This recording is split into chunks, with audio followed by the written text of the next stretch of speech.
بسم الله الرحمن الرحيم والصلاة والسلام على أشرف الأنبياء والمرسلين حبيب قلوب العالمين أبي القاسم محمد اللهم صل على محمد وآل محمد وعلى أهل بيته الطيبين الطاهرين. Assalamu alaikum wa rahmatullahi wa barakatuh. À l'occasion de la naissance de notre saint et noble imam Ali ibn Musa al-Rida alayhi salam, je vous présente toutes mes félicitations à l'occasion de cette grande naissance pour toute l'humanité, bien entendu. Car, comme vous le savez, l'imam al-Rida alayhi salam n'est pas seulement l'imam des chiites uniquement, mais est l'imam de tout être humain, tout être libre qui désire se rapprocher de son Créateur, de son Seigneur. L'imam al-Rida alayhi salam était un homme de foi, de piété, un homme de science. Il a été énormément méconnu du patrimoine de la science musulmane, malheureusement, pour les raisons que malheureusement vous les connaissez. Mais par après, nous avons eu l'occasion d'avoir accès à sa connaissance, à la source de la connaissance de Ahl al-Bayt alayhim salam. À titre d'exemple, nous avons pu connaître les positions de notre saint et noble imam vis-à-vis des dialogues interreligieux. Donc le dialogue avec les non-musulmans, avec les non-chiites de l'époque de notre saint et noble imam, alayhi salam. À l'époque du calife abbasside Ma'moun, eh bien, vous savez que l'imam a été défié à plusieurs reprises. Donc l'imam avait une excellente réputation, il était donc un homme d'éloge, un homme de foi, certes, mais aussi un homme où il savait s'exprimer avec la communauté musulmane de son époque. Et il avait tellement de succès que le calife était très jaloux vis-à-vis de notre saint et noble imam. À titre d'exemple, pour justement mettre un terme à ce succès, le calife de l'époque a voulu le défier, a fait appel au plus grand spécialiste de l'époque, donc de la tendance aussi bien chrétienne, juif, sabéen, et il a organisé un débat dans son palais. Tout ça pour justement affaiblir l'imam aux yeux de ses partisans, pas seulement de ses chiites, mais de la population locale et de toutes les régions musulmanes de l'époque. Eh bien, vous savez, l'imam, justement, dans ce défi, eh bien, il a pu répondre à toutes les questions, pièges, aussi bien donc du plus grand savant de l'époque de l'école catholique, à l'époque de l'école chrétienne, le chef de leur communauté, un très grand savant, et il a lui-même admis la grande connaissance de notre imam al-Rida alayhi salam.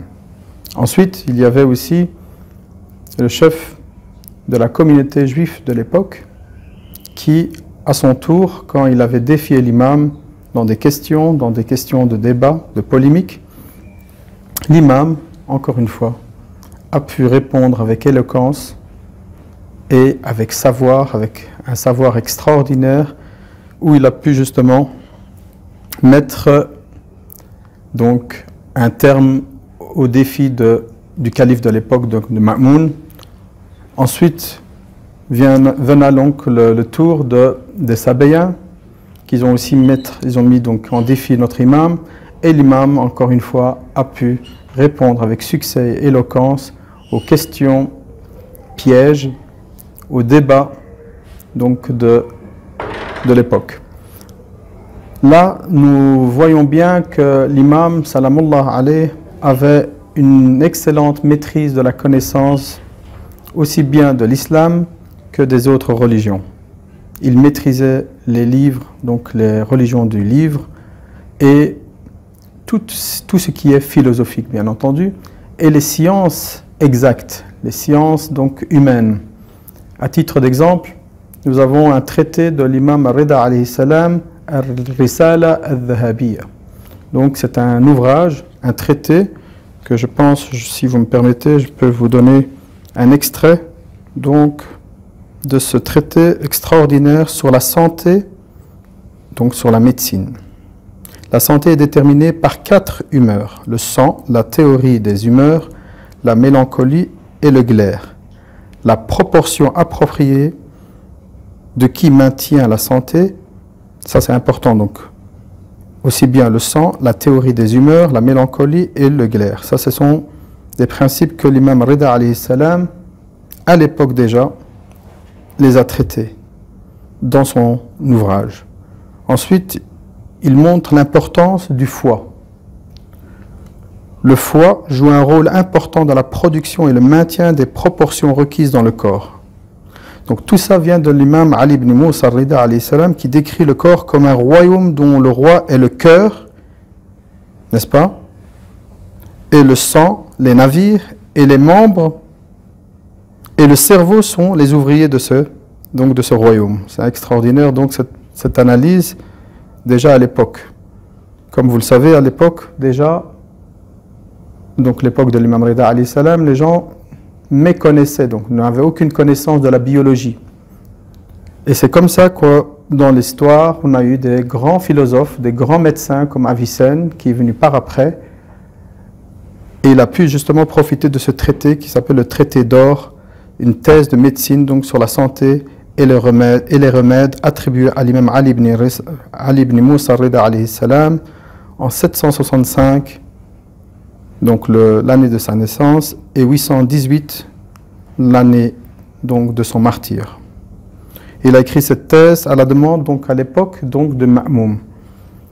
Vous savez, donc le Ma'moum voulait défier l'imam Rida alayhi salam. Mais vous voyez, l'imam Rida alayhi salam, au lieu justement d'être affaibli par ce défi, comme on a pu l'apercevoir avec son débat, plutôt ses débats, avec les représentants des 4 grands courants religieux de son époque, eh bien l'imam est encore ressorti, encore beaucoup plus renforcé. On est sorti plus renforcé donc dans ces débats. C'est extraordinaire, pourquoi? Parce que l'imam était sincère. L'imam est justement une preuve divine. L'imam, salamullah alayh, hérite du savoir de ses parents, cette connaissance qui est divine, qui n'est pas une connaissance qui peut s'acquérir dans une école. Et c'est ça que justement les califes commettaient comme erreur quand ils les défiaient, donc défiaient nos imams, parce qu'ils réduisaient la science et la connaissance de nos imams comme des connaissances donc ordinaires, comme n'importe quel étudiant ou savant de l'époque. Donc l'imam Rida alayhi salam est sorti renforcé aux yeux de sa communauté et encore plus respecté de la part de sa communauté. C'est une des raisons pour laquelle le calife de l'époque, Ma'moum, ne pouvait supporter les succès remportés par l'imam Rida alayhi salam dans les contrées islamiques. Parce que n'oublions pas que l'imam non seulement répondait aux questions, donc aux défis du calife de l'époque, ici à Khorasan, à Mashhad, mais aussi dans d'autres contrées musulmanes, à Médine, à Bassora. Donc il était invité dans des débats publics et c'est là qu'il s'est fait connaître. Donc si vous allez dans Google, n'est-ce pas, dans le Wikipédia, vous allez revoir tous les traités, tous les œuvres de notre imam Ali ibn Musa Rida alayhi salam. Ça c'est le côté scientifique de notre grand imam. Mais nous pouvons encore parler par rapport à l'imam dans d'autres domaines, le domaine aussi bien spirituel, sa grande connaissance, certes, mais aussi son irfan. Donc, c'est un homme de dévotion, c'est un homme qui justement mystique en soi et d'une humilité extraordinaire. Quand il sorta donc lors de sa prière de l'Aïd, et cette prière est connue chez les gens de Khorasan pour la prière de l'Aïd, eh bien il ôtait ses chaussures, à la différence des soldats du calife à l'époque, qui eux, quand ils ont vu l'imam Rida alayhi salam en sortir pieds nus donc pour prier de la même manière que ses prédécesseurs, que ses parents, ses grands-parents, et que la même manière que le prophète Muhammad sallallahu alayhi wa alayhi était justement dans son comportement d'une humilité extraordinaire Et quand il priait, donc il priait à pieds nus, eh bien, même les soldats du calife, ils étaient obligés d'ôter leurs chaussures, leurs bottes de guerre, pour justement faire la même chose qu'un imam extraordinaire qui était à l'époque, donc, l'héritier du calife. Bien entendu, l'héritier, cela veut dire qu'il était un homme proche du ma'moum pour que l'imam soit contrôlé par l'appareil sécuritaire des Abbassides.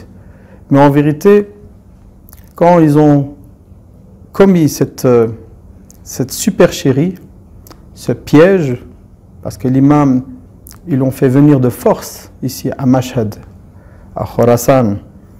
L'imam était à Médine, mais comme vous le savez, l'imam n'avait pas d'autre choix. Il devait absolument accepter donc de venir à Mashhad, ou sinon il allait être exécuté, ou ça à Médine. Mais l'imam, par cette réponse, par cette venue à Mashhad, il a voulu faire profiter de sa présence aux gens de Mashhad, aux gens de Khorasan, et en général à toute la Ummah islamia et à toute l'humanité.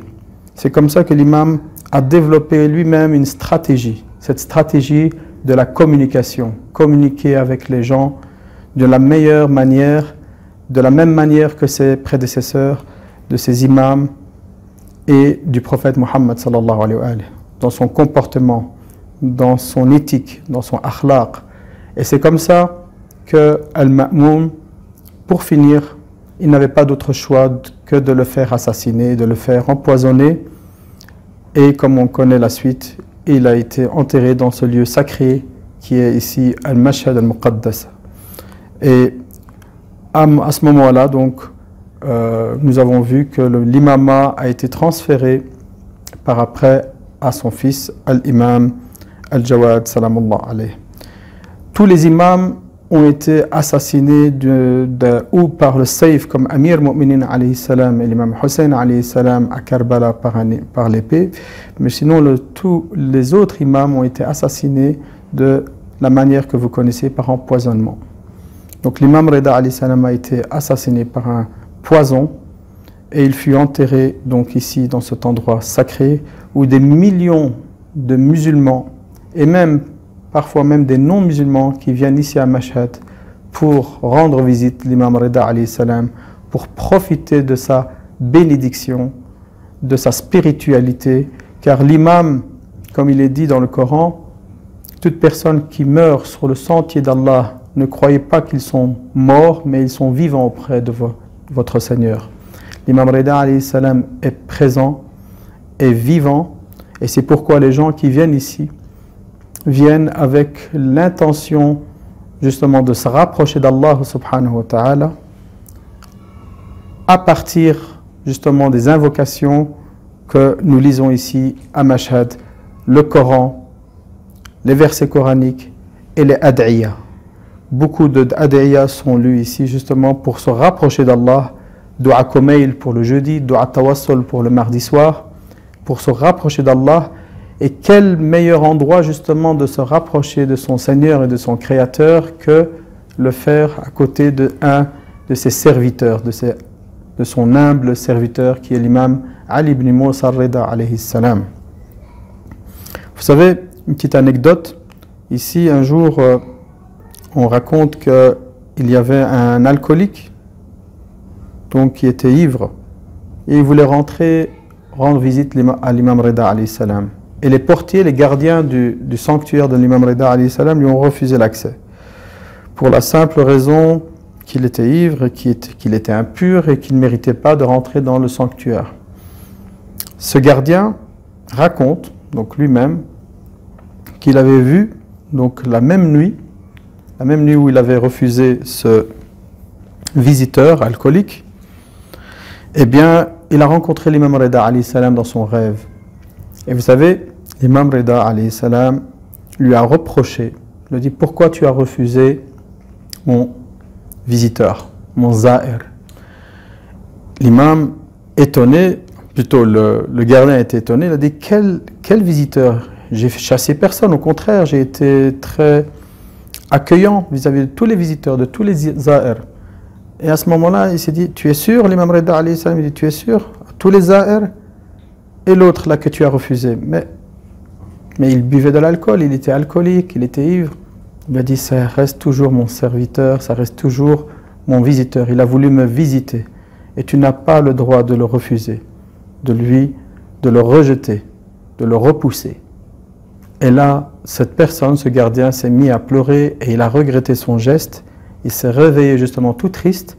Et le lendemain, je pense, ou après quelques jours, il était à la recherche dans la ville de Mashhad pour retrouver cette personne. Et je pense qu'après quelques jours, il a pu le retrouver et il s'est excusé, il s'est mis à pleurer. Et la personne en question, donc, qui était à l'époque, enfin il y a quelques jours ivre et qui a été repoussé du haram, il n'avait pas compris le geste du gardien du sanctuaire. Pourquoi? Qu'est-ce qui se passe? Pourquoi tu te mets à pleurer? Qu'est-ce qui se passe? Qu'est-ce que tu as fait? Qu'est-ce que j'ai fait? Enfin voilà, et tout d'un coup, il lui a raconté l'histoire. Voilà, j'ai vu l'imam Rida alayhi salam il y a quelques nuits, juste après t'avoir repoussé du haram, et il s'est fâché contre moi parce que je n'avais pas le droit de te repousser. Et voilà, il lui a raconté donc le contenu donc de ce rêve. Et cette personne en question s'est mise, donc cette personne qui était ivre et qui n'était pas intéressée du tout de la religion, s'est mise à pleurer lui également par émotion, en se disant, tiens, qu'est-ce que j'ai fait? Qu'est-ce que j'ai fait? Qu'est-ce que j'ai fait? J'aurais dû justement m'attacher à cette religion et à notre imam. Et c'est là qu'il a commencé justement à arrêter de boire et de s'attacher à la religion et d'être un croyant pieux et un serviteur de l'imam Ali ibn Musa Rida alayhi salam. Ça, c'est une petite anecdote qui est racontée ici à Mashhad, et c'est pour vous montrer combien l'imam est clément, l'imam est ouvert à toute créature, à toute personne venant donc lui demander de l'aide. Et comme vous le savez, beaucoup de personnes viennent ici malades et repartent guéris par des miracles extraordinaires de notre imam Ali ibn Musa Rida alayhi salam. Vous savez, il y a des choses qui sont difficiles à expliquer donc par des mots. Donc je vous invite à toute personne, je ne dirais pas seulement aux croyants, à toute personne qui entende ce discours, de venir un jour, Inch'Allah, ici à Mashhad, chez l'imam Ali ibn Musa Rida alayhi salam, pour découvrir justement cette personnalité extraordinaire de près, pour ressentir justement la présence de notre imam. Car encore une fois, les mots sont incapables de décrire cette grande personnalité de l'histoire. Et je termine donc pour vous dire encore une fois, As'adallah yamakum, je vous souhaite encore une fois des joyeuses fêtes à l'occasion de la naissance de notre grand imam Ali ibn Musa Rida alayhi salam, et je demande à Allah de nous mettre donc au service de cet imam, Inch'Allah, et au service des serviteurs de l'imam Ali ibn Musa Rida alayhi salam, Inch'Allah. Wassalamu alaikum wa rahmatullahi wa barakatuh.